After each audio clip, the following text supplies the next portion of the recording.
Bonjour à tous, merci d'être là. Du coup, je vais vous présenter ce projet Levain. Donc l'idée ici, plus que de vous présenter vraiment tout ce qu'on sait sur les levains. Donc moi, je suis directrice de recherche à Montpellier et je travaille en écologie microbienne sur la biodiversité microbienne dans les filières de céréales locales. Et donc, je vais vous présenter ce projet et plus que donc de rentrer vraiment dans la profondeur de la science, l'idée ici m'a semblé intéressant de vous présenter plutôt le processus à la fois de construction et aussi de travail qu'on a mis en place collectivement sur ce projet-là. Donc, j'ai fait une présentation. Si vous m'entendez pas, je peux toujours mettre un casque. Donc, faites-le moi savoir. On Euh, t'entend très bien là, Delphine. ok, bon ben parfait.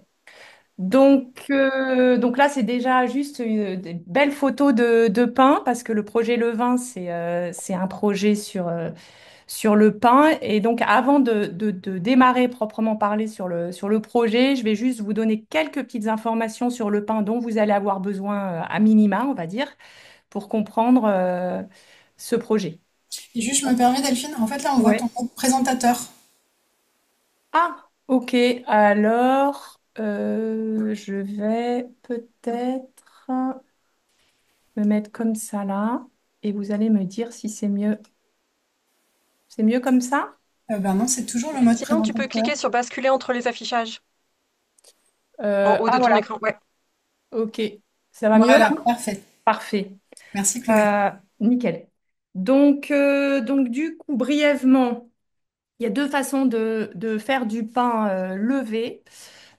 Soit en utilisant une levure commerciale, soit en utilisant un levain qui peut être commercial, bien sûr, mais aussi naturellement initié en mélangeant simplement de la farine et de l'eau. Et donc, c'est très facile, n'importe qui peut le faire, aussi bien des citoyens que des producteurs, donc des boulangers. Et moi, ici, dans le projet que je vais vous présenter, c'est un projet de recherche participative avec les boulangers et pas les citoyens, mais il y a d'autres projets qui existent dans le monde avec les citoyens à ce sujet. Donc pour initier un levain, on mélange simplement de la farine, de l'eau et régulièrement, on va ce qu'on appelle rafraîchir la farine, c'est-à-dire rajouter de la farine et d'eau. Et on a montré dans nos recherches qu'au bout d'une dizaine de jours, on obtient ce qu'on appelle un levain mère qui contient une communauté microbienne de bactéries et de levures qui assure la fermentation dans le levain, mais aussi dans le pain. Donc là, c'est juste une petite photo donc en microscopie électronique à balayage d'un levain où vous voyez derrière un gros grain d'amidon. Vous voyez les filaments sont des réseaux de gluten. Vous voyez une levure et une bactérie. Et donc en général, dans un levain, on a une espèce dominante de levure et une à trois espèces dominantes de bactéries lactiques. Donc chacune assure une fonction complémentaire dans le levain. La levure va transformer les sucres en gaz carbonique et ainsi permettre à la pâte de lever, alors que les bactéries lactiques vont transformer les sucres en acide lactique et donc vont acidifier la pâte et le pain. Et évidemment, ces micro-organismes produisent aussi d'autres des arômes et sont à l'origine d'enzymes qui vont modifier les qualités du pain quand on le compare à la levure. Donc, on a fait pas mal de projets de recherche participative sur les levains, en particulier en France. Donc, les projets de recherche participative en France, ils ont démarré en 2009. Et donc, c'est un projet qui donc a une base à la fois de partenariat et aussi scientifique. Et donc, ce qu'on a montré en analysant la diversité microbienne des levains en France, donc là à gauche, vous avez une carte qui présente la diversité des levains, la diversité bactérienne, et à droite, vous avez une carte qui présente la diversité des espèces de levures dans les levains français. Chaque barre, c'est un levain. Et donc, c'est les résultats d'Elisa Michel, qui est qui est maintenant chercheur à Aurillac, qui est là aussi, donc il pourra aussi répondre aux questions, je pense. Donc ce qu'on a montré, c'est qu'il y avait une grande diversité d'espèces de levures dans les levains en France et une moins grande diversité d'espèces de bactéries lactiques. Voilà, on a aussi montré d'autres choses sur d'autres projets de recherche participative.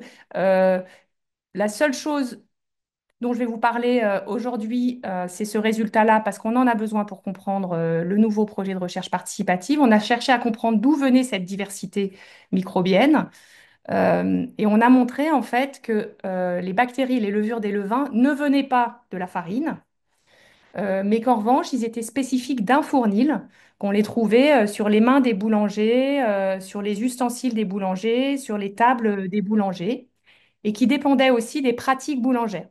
À savoir, les paysans boulangers avaient plus souvent certaines espèces de levures, alors que les artisans boulangers avaient plus souvent d'autres espèces euh, de levures. Donc voilà, ça c'était des bases de connaissances acquises sur des projets de recherche participative passés. Et on s'est dit que sur ces bases-là, on avait envie de construire un nouveau projet de recherche participative. Et donc on a fait une demande au dispositif CO3 pour co-construction de connaissances. J'ai vu qu'il y avait Sylvie Blangui qui a participé à ce dispositif et qui pourra vous en dire plus si vous ne connaissez pas dans la discussion. Et donc, on a obtenu un financement d'un an pour construire ce projet de recherche participative, donc dans une phase qui s'appelle une phase d'émergence de projet de recherche participative. Et donc, la façon qu'on a eu de faire émerger ce projet, donc comme je vous le disais, hein, le consortium de partenaires était déjà en partie construit. Donc, on a mobilisé des partenaires avec qui on avait déjà travaillé, et puis aussi des nouveaux partenaires de la formation à la boulangerie, parce qu'on les avait jamais mobilisés. On trouvait que c'était intéressant d'aller dans cette direction. Et on a organisé 3 ateliers thématiques sur des thèmes qui pourraient éventuellement faire l'objet de questions scientifiques et donc d'un projet de recherche scientifique participative. Donc le premier atelier, donc à chaque fois en présentiel, il était organisé sur la fonction des levains, donc comment la diversité microbienne du levain peut se traduire sur son activité fermentaire et sur la qualité du pain. Donc c'est une rencontre qu'on a organisée chez les Compagnons du Devoir à Nîmes. Je vous dis ça pour vous montrer on organisait aussi les rencontres délocalisées, donc hors laboratoire. Et ça a de l'importance, je trouve. Donc le deuxième atelier, on l'a organisé autour des techniques d'entretien des levains et de son impact sur le pain. Et ça, on l'a fait dans une ferme d'une paysanne boulangère en Bretagne. Et le troisième atelier, on l'a organisé autour de la qualité des farines et son impact toujours sur la biodiversité microbienne des levains et la qualité du pain, dans une autre ferme, cette fois-ci en Rhône-Alpes. Et puis au bout de ces 3 ateliers, donc on avait fait émerger beaucoup de questions de scientifiques. On a eu besoin d'organiser une quatrième rencontre pour prioriser les questions et construire concrètement le projet. Ça, on l'a fait dans le cadre d'une quatrième rencontre. On a dû chercher un complément de financement. C'est Agropolis Fondation cette fois-ci qui nous a financé. Et là, on l'a fait dans une résidence d'artistes. Parce que ce que je vous ai pas dit, c'est que parmi les partenaires, on avait inclus aussi un nouveau partenaire qu'on n'avait jamais mobilisé avant, qui est un partenaire artiste. C'est une chercheuse en art contemporain qui est elle-même artiste à l'Université de Saint-Denis. Donc, comment on organisait ces rencontres pour faire émerger le projet?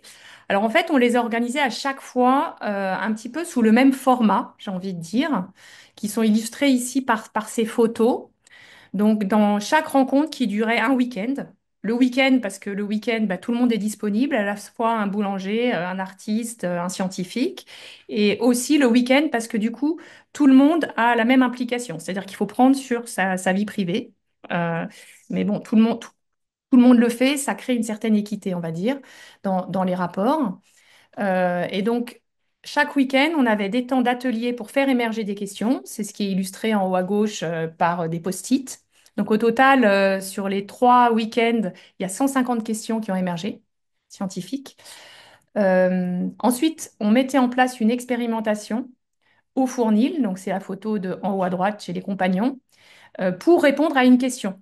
scientifique. C'est-à-dire que ensemble, on faisait toute la démarche scientifique, on choisissait une question scientifique dans le thème, on décidait d'un protocole pour répondre à cette question scientifique, on réalisait l'expérimentation et on analysait les résultats. Alors évidemment, sur un week-end, l'idée, c'était pas d'avoir des résultats qualité recherche pour une publication scientifique, mais plutôt d'explorer comment on pouvait ensemble mettre en place le processus déjà expérimental pour répondre à une question scientifique et analyser les résultats. Donc ça, c'est deuxième partie. Troisième partie, à chaque rencontre, on avait des ateliers de co-création. C'est la photo en bas à gauche, pour tester comment la co-création pouvait à la fois nous aider dans notre processus de recherche participative, mais aussi pour communiquer nos résultats de recherche.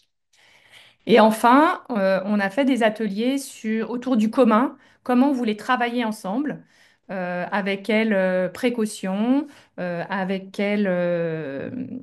qu'est-ce qui nous rassemblait, qu'est-ce qu'on voulait mettre en place pour le projet au niveau du processus de recherche participative dans son ensemble.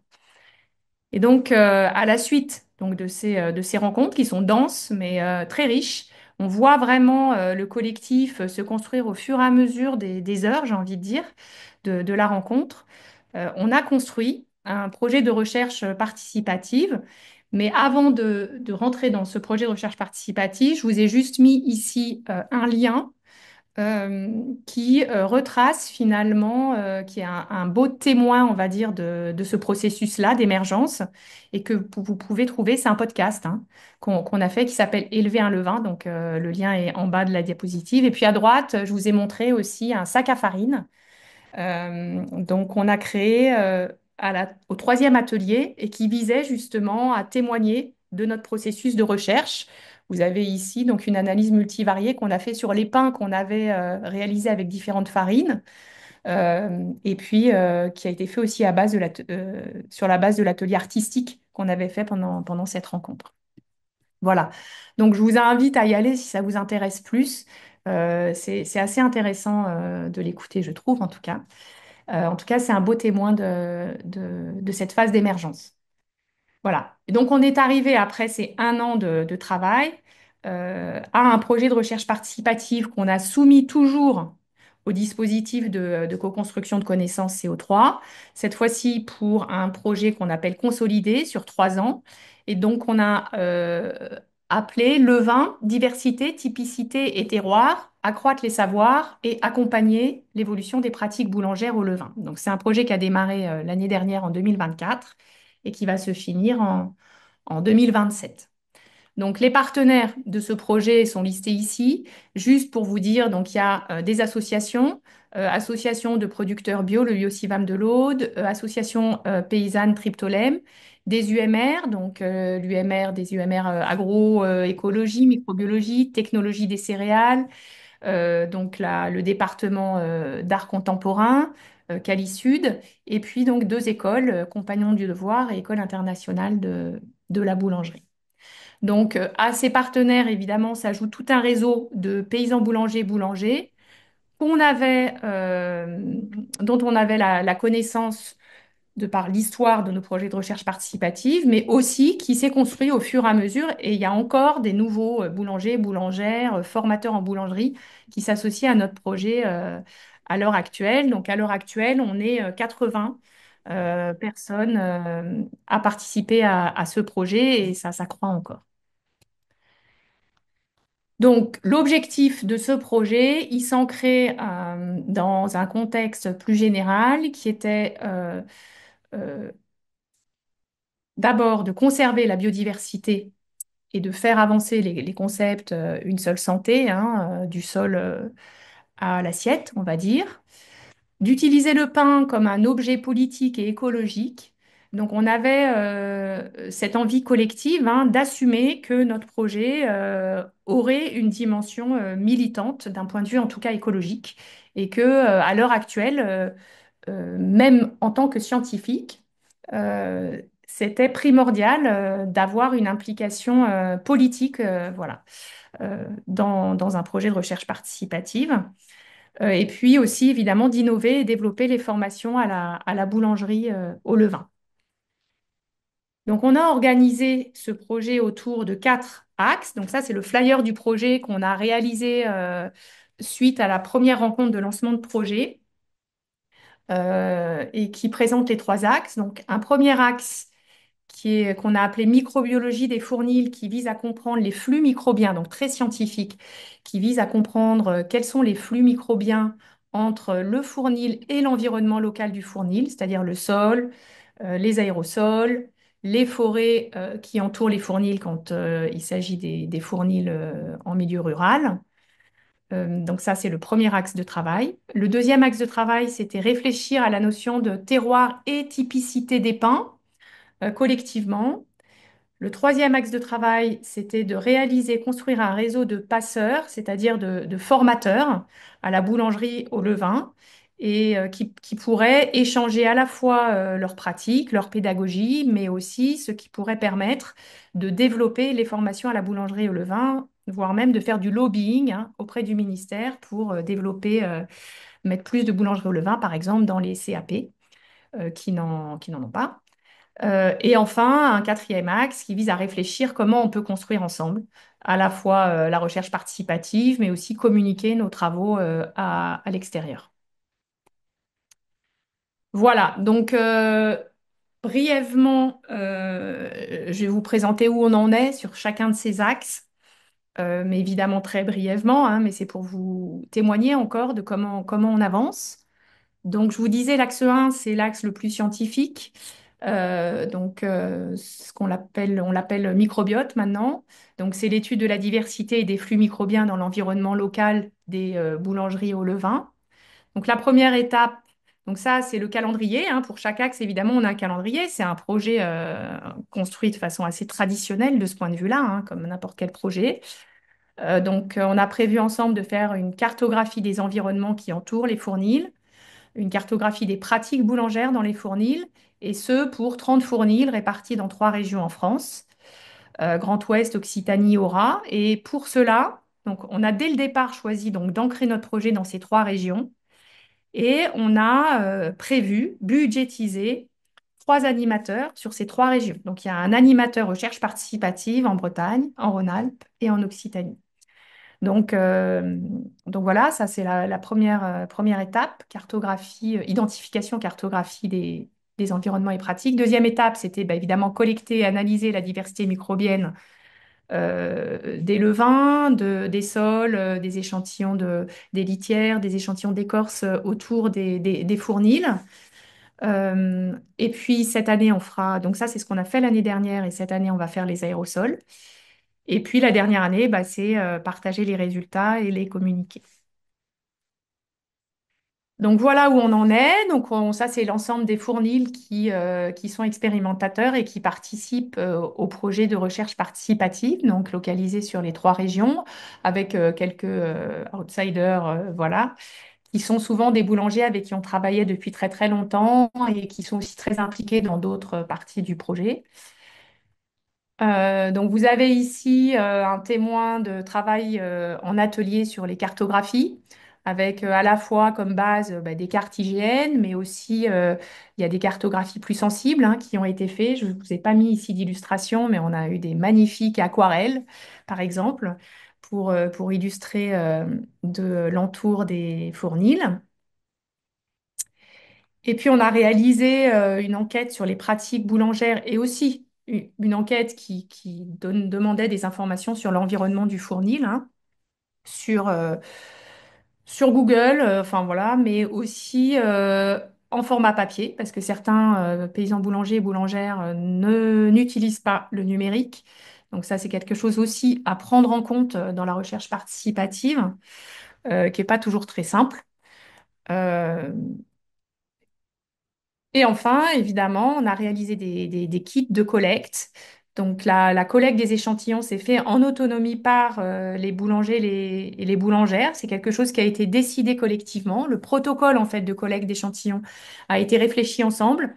On a choisi collectivement quel habitat on voulait échantillonner, pour quelles raisons, comment on allait le faire. Et donc, ça aboutit à ce kit avec bah, un accord déjà de transfert de matériel entre l'INRAE et chacun des boulangers qui précisait que les ressources génétiques qu'on allait isoler de ces échantillons était la propriété, restait la propriété des boulangers et des boulangères, et que leur savoir-faire aussi était leur propriété et qu'on ne pouvait pas l'utiliser sans leur demander ailleurs, sans leur demander l'autorisation. Un petit glossaire qu'on avait réalisé dans les projets passés comme un cadeau finalement pour l'implication des boulangers et boulangères qui n'étaient pas payés pour la collecte des échantillons. Donc, ils sont. Enfin, s'il y avait une gratification d'une journée, mais je peux vous dire qu'ils ont travaillé beaucoup plus qu'un jour, si on compte les rencontres, voilà, la collecte, etc. Donc, c'est aussi quelque chose à prendre en compte dans les projets de recherche participative et qu'on sous-estime toujours. Euh, et puis, évidemment, ben voilà, des tubes Falcon, des sacs pour collecter. Donc, à gauche, un vide, à droite, un plein. Alors, l'idée, il y a eu des idées absolument incroyables. Et donc, ensemble, on a décidé, au-delà de ce qu'on voulait faire traditionnellement, de réaliser des levains en forêt avec des farines qui n'auraient jamais vu le fournil pour voir si les levains seraient colonisés par les mêmes bactéries et levures que dans les fournils. Et donc, on pensait qu'il y aurait que quelques boulangers qui feraient ces levains forêt, parce que c'est beaucoup de travail. Mais en fait, on a eu plus de 20 fournils qui ont joué le jeu. Et là, vous avez une belle photo d'un levain qui a été réalisé en forêt par des boulangers et boulangères. Donc, évidemment, après, une fois que ça arrive au labo, il faut les analyser. Donc, c'est en cours. Donc, c'est en cours il y a une technicienne au laboratoire qui travaille beaucoup sur ce projet. Et puis, on a deux étudiants en master et un doctorant qu'on a fait financer par l'école doctorale. Donc, ça aussi, juste pour noter parfois la limite des financements qui sont proposés pour les projets de recherche participative. Je ne sais pas pourquoi. On estime toujours qu'il faut moins pour un projet de recherche participative que pour un autre projet, alors qu'en fait, il faudrait plus de financement.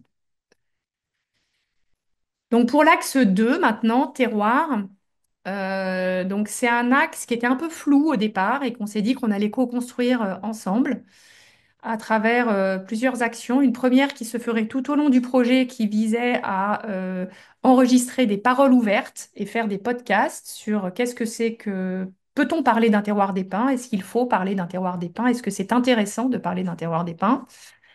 Donc à l'heure actuelle, on a déjà un livret, un podcast, etc. sur le terroir. Et la conclusion, en tout cas, de nos réflexions, c'est que c'est pas forcément souhaitable de parler d'un terroir des pins à l'heure actuelle, vu la montée des conservateurs, mais plutôt qu'il vaut mieux parler diversité et typicité, plutôt que de parler de terroir, et que le pain doit rester un aliment universel. Voilà. On a aussi étudié la notion de terroir à travers donc des co-créations. On a sculpté les terroirs. Je vais vous montrer des exemples. Réalisé des pots à levain qui sont qui vont bientôt être cuits. Et puis évidemment, il y aura un lien avec l'axe 1. On va essayer de rechercher quelle est l'étendue du territoire du levain, c'est-à-dire à savoir est-ce qu'on retrouve des espèces de bactéries et de levures des levains dans le sol, dans les forêts environnant les fournils. Donc voilà, quelques exemples, illustrations de paroles ouvertes. Donc je vous ai mis les liens si vous voulez aller écouter le podcast sur le terroir. Donc le livret, il est là, il n'est pas encore disponible, mais si vous me le demandez, je peux vous l'envoyer, pardon. Euh, et puis un collage à droite. Voilà aussi quelques photos sur modeler son terroir, qui ont été faits par binôme à des rencontres en présentiel. Ça soulève aussi l'importance des rencontres en présentiel pour faire du lien et pour co-créer et construire ensemble. Donc la démarche du pot à levain, donc on a choisi ensemble au cours d'une rencontre en Rhône-Alpes la forme du pot à levain, le processus de fabrication. Et pour illustrer le terroir, l'idée c'était que tout le monde ait la même forme du pot à levain. Ça c'était aussi une facilité de conception. Mais qu'en revanche on pourrait caractériser les terroirs par des empreintes sur le pot à levain. Donc vous avez en bas à gauche un exemple de terroir des garrigues donc du sud de la France. Voilà pour la partie terroir. Donc pour la partie passeur, en fait, l'idée, c'était vraiment de construire un réseau et une méthodologie par l'expérimentation et la recherche pour accompagner l'évolution des formations actuelles. Donc la première année, on a une animatrice pour cet axe, en plus des animateurs région, qui portent cet axe et c'est un énorme axe, mais qui met en œuvre vraiment une grande diversité d'acteurs. Donc elle a commencé par cartographier les acteurs de la formation à la boulangerie, elle, en faisant appel à tout son réseau. Et on a fait une rencontre, là en janvier, on a bien avancé sur les verrous. Enfin d'abord une rencontre en numérique, donc, on a aussi exploré comment on pouvait faire la recherche participative en numérique, notamment à l'aide de Sylvie Blangui, qui connaît bien les outils de la RAP, et aussi en présentiel, donc en janvier. Donc, on a caractérisé les verrous et les besoins de la formation à la boulangerie au levain et proposé des actions qu'on voulait mettre en œuvre jusqu'à la fin du projet pour développer ces formations à la boulange au levain. Donc, je ne vais pas rentrer dans les détails ici. Euh, donc, je vous ai dit, hein, cartographier et construire le réseau de passeurs, ça c'est fait. Donc, je vous ai mis la diapositive si vous voulez lire, hein, plus en détail les verrous et les leviers de la formation à la boulangerie à Levain. L'idée là, c'est pas de vous les lister, bien entendu. Donc, ça, c'est le résultat donc, de l'atelier numérique. Et puis, on a aussi donc, mis en place euh, des actions pour répondre aux demandes. Et donc ça, on l'a fait dans une rencontre en présentiel. Donc vous voyez ici le tableau récapitulatif suite à plusieurs ateliers de la rencontre. Donc pour finir, construire le commun. Alors on est en cours de construction d'une charte. On a fait une roue des communs, donc qui montre vraiment les choses auxquelles chacun peut tenir, enfin s'attacher en tout cas dans ce projet. On a réfléchi à comment on allait communiquer en interne et en externe. Donc, on a la communication, je vous le dirai sur la diapositive suivante. Donc, on a nos activités de co-création qui font commun. Et puis, évidemment, des tas d'événements et aussi d'ateliers pour innover et partager le processus de recherche participative. Donc, voilà le premier atelier sur la roue des communs, qui maintenant est bien plus avancé et qu'on utilise même pour que chacun puisse se positionner sur qu'est-ce qui le motive beaucoup ou moins dans le projet de recherche participative. On réalise un récit des projets de recherche participative passés et présents pour mettre en contexte le, le projet Levin. Donc là, les photos, c'est dommage, elles sont inversées. Mais donc, on a fait une œuvre pour faire cette ligne du temps sur la base d'une photo en microscopie électronique qu'on a projetée sur un drap et sur lequel on a fait des lignes et qui nous sert maintenant comme support pour travailler les lignes du temps ensemble de nos projets de recherche participative.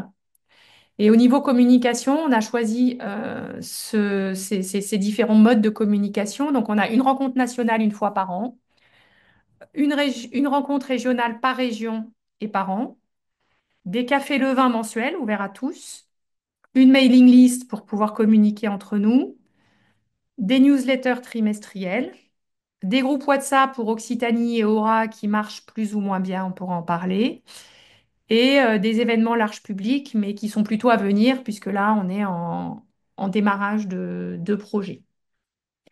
Voilà, donc pour finir ma présentation et ouvrir aux questions, je voulais juste vous présenter voilà, les trois. Alors, c'est pas exhaustif, hein, mais en haut à droite, c'est la photo de groupe de la rencontre d'initiation du projet. Euh, en haut à gauche, voilà. En haut à droite, c'est la rencontre Bretagne. En bas à gauche, Occitanie. Et en bas à droite, la rencontre Rhône-Alpes. Voilà. Ben, merci beaucoup pour votre attention. Et puis, du coup, bah, je pense qu'on peut ouvrir à la discussion. J'ai essayé de faire des petits commentaires pour justement vous donner des idées. Surtout, n'hésitez pas à, voilà, discuter. En plus, s'il y a Elisa et Sylvie sont encore là, je vais arrêter le partage. On sera en plus plusieurs à pouvoir vous répondre, je pense. Merci beaucoup, Delphine. Alors c'est très riche. J'imagine qu'il y a plein de questions dans l'assemblée. En tout cas, on a envie de creuser plein de choses, je trouve. Est-ce que quelqu'un veut prendre la parole?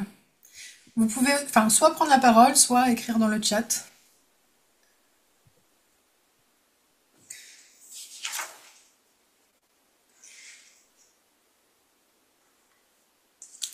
Oui, bah, je veux bien Alors, commencer éventuellement. C'est Jean-Michel, pardon. Bonjour ah, Delphine. après, il y Bonjour aura Michel. Lucie et Élise. Pardon, oui. Donc, ce qui est bien dans ton projet, c'est que tu as des acteurs qui sont fortement motivés, Ouais. ok, que tu arrives à mobiliser.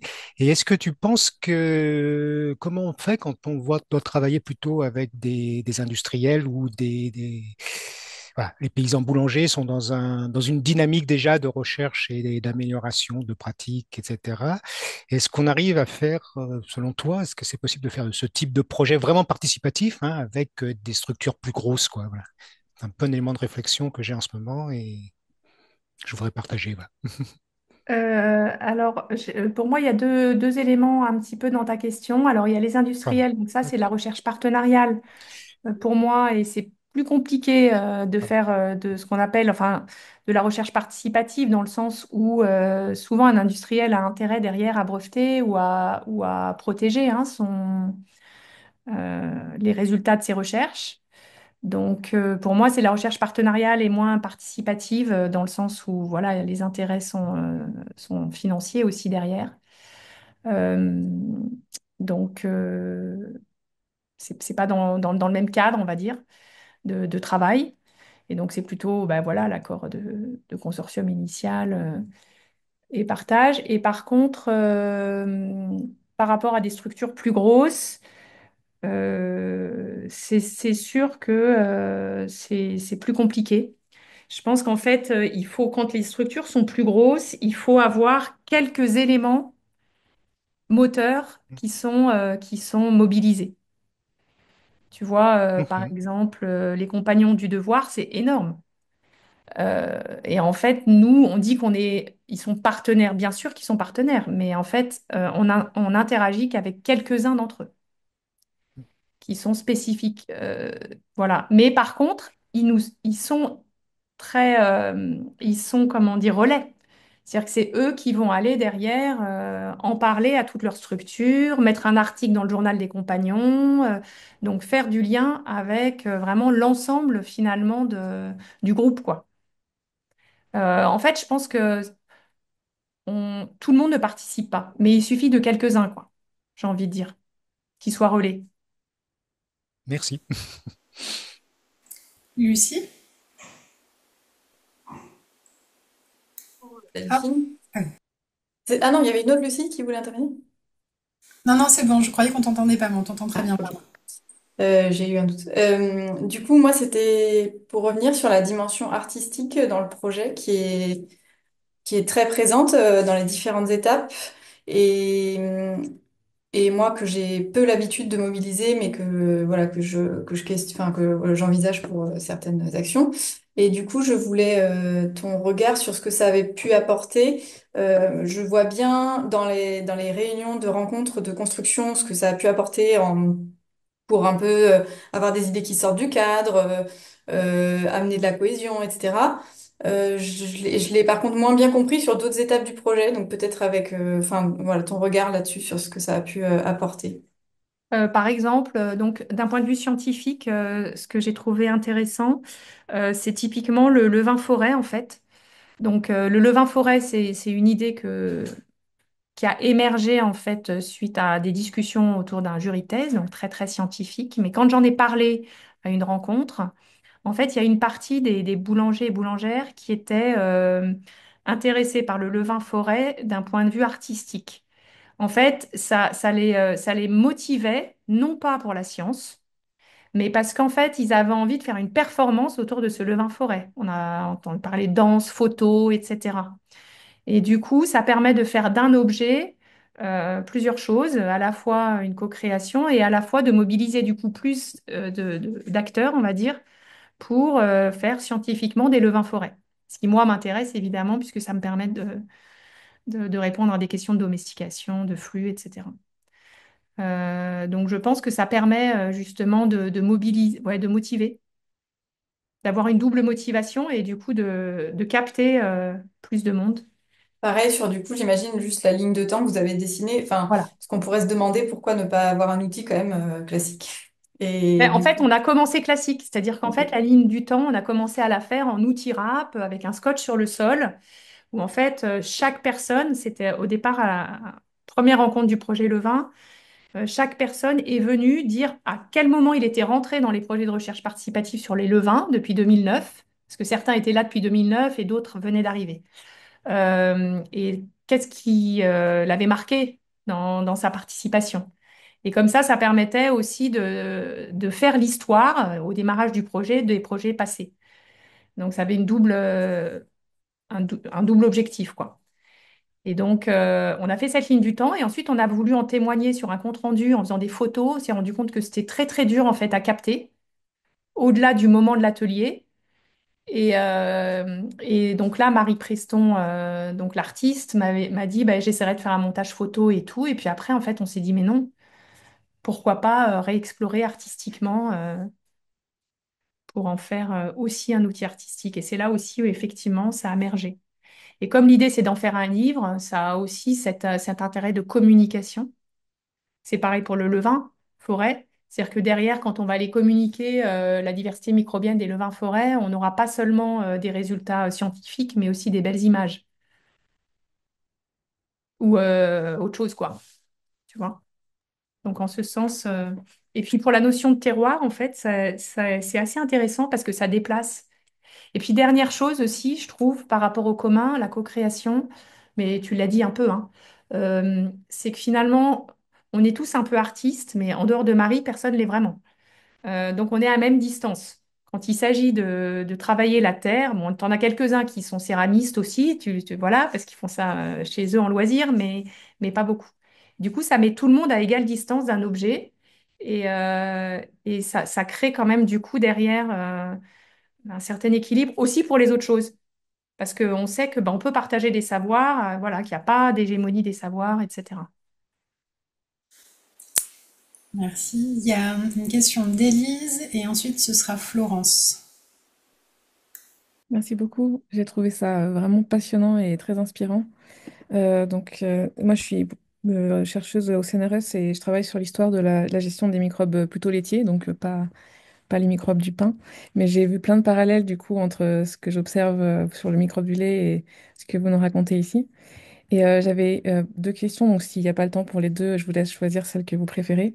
La première, c'était finalement comment, parce qu'au tout début, vous avez mentionné que ce projet-là a été construit sur des partenariats très anciens. Donc, je me demandais vraiment au début la collaboration qu'il avait initiée, en fait. Est-ce que c'était une demande de boulangers qui sont venus vous voir, ou est-ce que c'était des chercheurs qui étaient intéressés justement d'étudier cette diversité des pains et des levains des pains et qui donc ont cherché des collaborations avec des boulangers? Et ça m'a surprise, justement, une différence que j'observe avec ce qu'on voit dans le lait et les fromages, c'est le fait que c'est surtout des structures professionnelles dans la fromagerie, alors que là, j'ai l'impression que vous avez travaillé plutôt avec des paysans individuels, entre guillemets. Donc, je ne sais pas s'il y a des associations de paysans boulangers, mais que vous n'avez pas souhaité faire de partenariat avec eux. Et la deuxième chose, c'était enfin, c'est plutôt un petit commentaire, mais j'ai fait aussi un projet sur le kéfir. On observe la même chose sur la diversité. En fait, les bactéries lactiques sont très peu diverses dans les kéfirs faits par les gens à la maison, alors que pour les levures, c'est très diversifié. Donc, je trouverais intéressant de faire un parallèle sur ces deux objets. Je ne sais pas s'il y a des boulangers qui font aussi du kéfir, mais voilà, c'était plus un commentaire, pardon. J'ai trié dans mes questions, donc je ne vous casserai plus la tête. Ok. Alors début, donc j'étais en fait dans une UMR avant qui s'appelait le Moulon de génétique quantitative avec des gens qui travaillaient sur le blé. Et en fait, j'avais une collègue qui s'appelle Isabelle Goldranger qui faisait de la recherche participative et la sélection participative de blé depuis déjà un moment, enfin plusieurs années. Et donc avec elle et deux doctorants de l'époque, moi je travaillais en recherche fondamentale sur la dynamique d'adaptation des levures. On s'est dit, mais pourquoi pas travailler sur la dynamique d'adaptation des levures dans les levains des paysans boulangers. Donc ça a été initié comme ça. Et après, les questions plus précises, elles sont venues aussi de discussions que j'ai pu avoir avec des paysans boulangers et avec une association de paysans boulangers, justement, et de paysans de Bretagne qui s'appelle Cryptolem, qui avait fait un premier projet de recherche participative qui s'appelait Pays Blé, mais plus quand même centré céréales. Céréales, mais derrière, ils faisaient du pain pour voir, voilà. Enfin, céréales plutôt blé, variété, population de blé, etc. Et donc, c'est comme ça que ça a émergé petit à petit, sachant qu'au début, c'était beaucoup plus directionnel que maintenant, hein. C'était beaucoup moins co-construit. Mais quand même, la première question, c'était quel est l'effet des... À l'époque, on parlait de variété ancienne versus variété moderne de blé sur la diversité des levains et la qualité du pain. Et ça, c'est une question qui a émergé des boulangers et boulangères et paysans boulangers. Voilà. Plutôt, on a beaucoup de boulangers, effectivement, individuels et boulangères, parce que c'est beau. La profession est beaucoup moins structurée en AOP, comme sur le fromage, etc. Donc, je pense que c'est aussi factuel. Mais on intègre des associations quand c'est le cas. Voilà.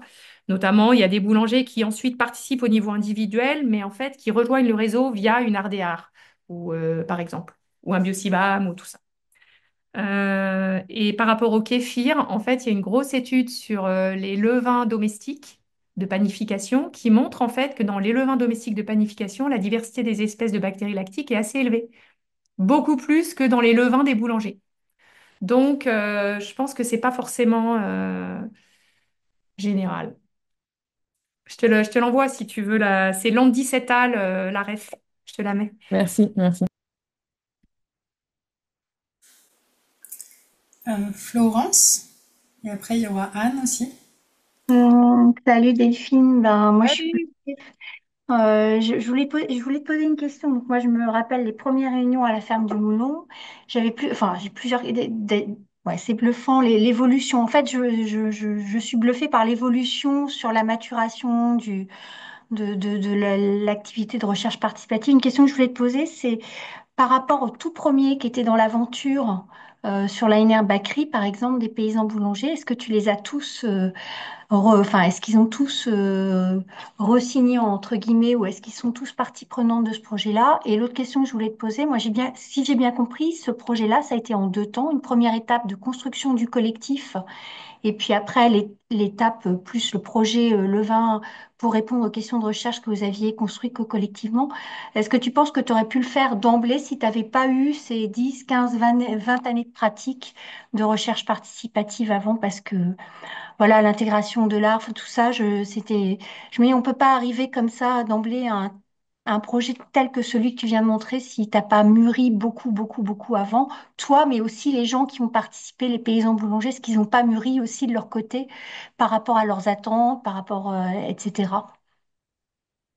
Oui, la réponse est oui. Je pense que ce niveau de co-construction, il est beaucoup facilité par l'histoire et l'expérience de chacun. Il y a un certain nombre de boulangers qui sont encore là. Jean-François, comme tu les connais, voilà, Christian Dalmasso qu'on n'a pas beaucoup vu aux rencontres, mais qui est voilà. On a le fournil de pain virgule qui est encore là. Enfin, on a beaucoup, beaucoup de fournils qui sont encore là. Souvent des fournils, enfin, beaucoup. On en a une quinzaine sur 30, ce qui est quand même pas mal. Enfin, une dizaine, on va dire. Sur 30, donc un tiers. La plupart de ceux qui sont encore là, c'est des paysans ou paysannes boulangères. Les artisans, en fait, il y a beaucoup plus de turnover chez les boulangers qui ont arrêté leur fournil, qui sont partis à la retraite et tout, que chez les paysans et paysannes boulangères. Éventuellement, leurs enfants reprennent et certains suivent la recherche ou pas. Et sinon, à ton autre question, donc oui, je pense que l'expérience, ça joue. C'est une évidence. Je pense qu'il y a vraiment il y avait un niveau au départ de recherche participative pour un grand nombre. Donc, euh, donc ça a aidé. Et puis, je pense aussi qu'on s'est formés tous. Euh, Au-delà de l'apport de la création que là, on explore. Tous un peu comme ça en faisant. Mais pour tout le reste, en fait, on s'est formé aussi. On a Sylvie aussi comme tiers-veilleur. Ça aide beaucoup pour tout ce qui est outils de recherche participative. Donc, je pense qu'il y a de ça aussi. Mais c'est un mélange. Ok, merci. Mais c'est sûr que je pense que faire... Et par contre, les deux phases, c'est indispensable. Et Ok, je pense que c'est très bien que ce soit séparé et qu'il y ait un an entre les deux. Ça permet de mûrir, d'écrire, de... Ok, merci. Anne, et ensuite Bertrand. Bonjour à tous, bonjour Delphine, merci pour ton Joanne. enthousiasme communicatif. Tu parlais de Sylvie Boulangy en tant que tiers-veilleur. Ma question rejoignait un peu ça, dont je m'approche parce que mon micro n'est pas terrible. Je me demandais si les animateurs, donc tu parlais d'animateurs régionaux, puis d'animateurs animatrice d'un axe, est-ce qu'ils étaient, à quoi ils étaient formés, quelle était leur expérience, et est-ce qu'ils avaient justement un rôle de tiers-veilleur ou purement d'animateur, peut-être pas tous le même d'ailleurs.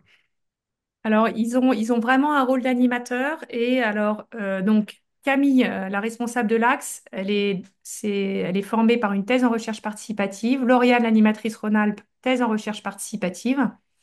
Donc, elles sont auto-entrepreneurs maintenant parce qu'elles n'ont pas de poste et que, voilà, et qu'elles sont localisées dans des zones où elles ne peuvent pas forcément rejoindre un labo INRAE. Mais enfin, de toute façon, elles n'ont pas de poste.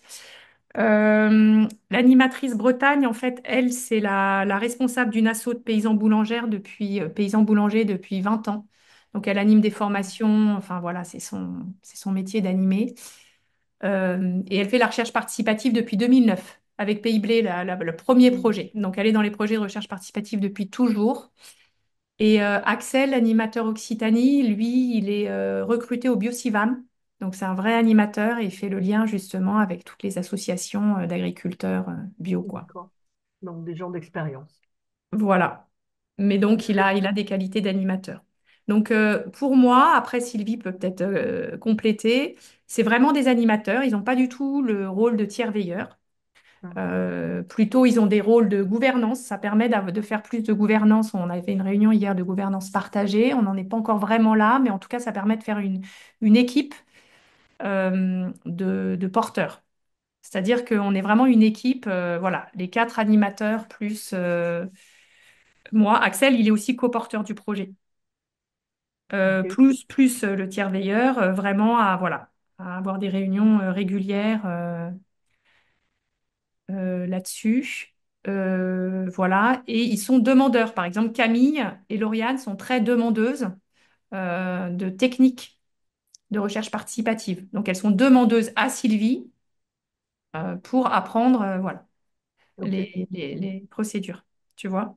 Mais elles ne sont pas tiers-veilleurs, non. Ok. Merci. Alors, vu l'heure, je pense qu'on va prendre deux dernières questions. Il y a Bertrand et puis Clément ensuite. Oui, bah c'était la suite. C'est en partie, vous avez en partie répondu. Merci hein, pour la présentation, c'est très intéressant. Je voulais revenir sur cette fonction justement. Enfin, moi, je suis intéressé à comment dire élargir davantage la démarche de recherche participative. Et effectivement, on va toucher des chercheurs ou des acteurs d'ailleurs qui n'ont pas l'histoire que vous avez et donc se pose, je pense, la question de la mise au travail en fait du collectif de recherche et de la facilitation pour cette mise au travail. Et donc la question de l'intermédiation devient un petit peu centrale.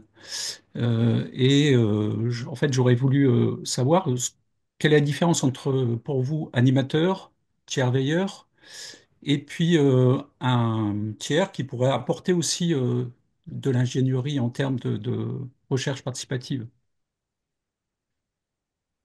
Oui, alors bah, pour moi, un animateur, c'est vraiment quelqu'un justement qui va créer du lien, du commun, voilà, à la fois et s'assurer qu'au niveau stratégique et opérationnel, le projet fonctionne. Le tiers veilleur, pour moi, il a une posture un peu extérieure qui lui permet de faire de l'intermédiation éventuellement en cas de conflit ou en cas de non-équilibre ou équité voilà, entre les acteurs ou en cas de frustration de certains acteurs par rapport à d'autres, etc. Bon, après, je pense que vraiment, on le sait, hein, le métier, j'ai envie de dire, de tiers-veilleur est vaste et large et qu'en fait, j'ai l'impression que tiers-veilleur, c'est s'adapter déjà justement au niveau d'expertise, au collectif, etc., de chaque projet. Donc, c'est pas facile. Et du coup, je pense que c'est difficile de mettre une fonction tiers-veilleur qui soit type parce qu'il me semble en fait J'avais même proposé que parfois il y ait plusieurs tiers veilleurs ou que les tiers veilleurs soient éventuellement dynamiques. C'est bien qu'il y ait une continuité, peut-être un tiers veilleur sur l'ensemble d'un projet, mais je connais aussi des situations, par exemple, je crois pour Kéfir Ensemble, le tiers veilleur, très vite il s'est rendu compte que le collectif marchait très bien. Bon, bah, il s'est écarté, il s'est dit, j'ai plus mon rôle. Et qu'il n'y avait pas de besoin hein, du collectif. Euh, j'ai l'impression que c'est un peu à chacun de dire il faut que ce soit justement peut-être quelqu'un d'extérieur, c'est sûr. Avec de la distance, pour moi, c'est important pour justement identifier voilà, des limites, des frustrations et tout. Et que après, c'est à chacun de trouver comment le faire. Mais après, il y a des tiers veilleurs là, sûrement, peut-être qui peuvent aussi témoigner. Mais peut-être que vu l'heure, on va, avant de passer la parole à Clément, à moins que tu veuilles que je lise. Non, je peux la. Vas-y. Bah, merci, merci beaucoup pour cette présentation et puis merci d'avoir proposé ce thème, Delphine et consorts, pour ce webinaire. C'est vraiment chouette. En plus, on voit le fait qu'il y ait la continuité du collectif, vous parliez un peu de maturité, tout ça. Enfin, on se rend vraiment compte ça prend de l'ampleur. Et je voyais justement, là, ma question, elle concerne l'axe construction des communs. Je voulais savoir quels outils vous utilisiez, que ce soit des outils juste des références ou des personnes, dans la construction de dans votre charte. C'est très pratico-pratique. Eh ben, on a fait un atelier voilà, d'émergence de mots qui puissent, voilà, qui soient des mots voilà, qui fassent sens pour nous, j'en sais rien, qui retracent nos motivations. Et donc voilà, des ateliers de brainstorming classiques, quoi. Et après, on a clusterisé et sur la roue. Donc, on a regroupé. Je ne sais pas dans quelle mesure, je ne veux pas parler avec des mots d'outils rap, mais donc on a clusterisé par thème. On a fait des familles, on appelle faire des familles. Et ensuite, on a utilisé cette roue pour pouvoir évaluer la motivation de chacun dans le cadre d'un autre atelier encore. Et je vous posais un petit peu cette question aussi, c'est que moi, nous, on se pose la question au niveau du réseau des porteurs de projets en sciences et recherche participatives sur les sols, de créer une charte avec les porteurs de projets. Et moi, je m'appuyais sur ce que proposait le collectif Sentinelle de la mer et Vigimère. Et je voulais voir justement si vous aviez d'autres outils que- sur lesquels on pouvait s'appuyer pour créer un petit peu une charte commune dans le cadre de programmes de sciences et recherche participatives. Sachant que là, Non, c'est pas non. forcément avec des participants, mais c'est plus avec des porteurs. Ouais, Donc, ben, en fait, c'est une super question et en fait, je pense que c'est ce qu'il y a de plus difficile pour nous dans le projet. T'as vraiment, c'est justement élaborer cette charte. On a essayé de la faire de façon numérique au départ et ça n'a pas du tout fonctionné. Avec les cafés le vin en discutant et tout, mais en fait, et un dossier, un doc commun et en fait, ça marchait pas. ok. Et donc, du coup, c'est pour ça qu'on a fait cette roue des communs pour déjà avoir une idée de qu'est-ce qui nous rassemblait. Et là, justement, on a des lectures communes de chartes qui nous plaisent. Donc, par exemple, là, on a fait une lecture de la charte de l'IBM. Donc, c'est la boulangerie mobile. C'est une asso de boulangerie mobile et qui nous plaît. Donc du coup, peut-être que ça va nous inspirer. Mais en fait, j'ai pas vraiment. On explore un peu ça, mais c'est pas facile. Le mieux, vraiment, la roue des communs, c'était une idée de Sylvie d'ailleurs, je crois, avec Axel. Ça a super bien marché, je trouve. Pour au moins mettre la base. Mais, Ok, merci beaucoup. Bon, il est 14h01, on aimerait discuter et discuter encore. Mais on va peut-être s'arrêter quand même pour respecter le temps. Je lis juste quelques petits messages du chat. Bravo, c'est passionnant. Merci beaucoup Delphine pour cette super présentation. C'est un magnifique projet très inspirant. Voilà. merci Et à vous, hein, puis, pour l'écoute.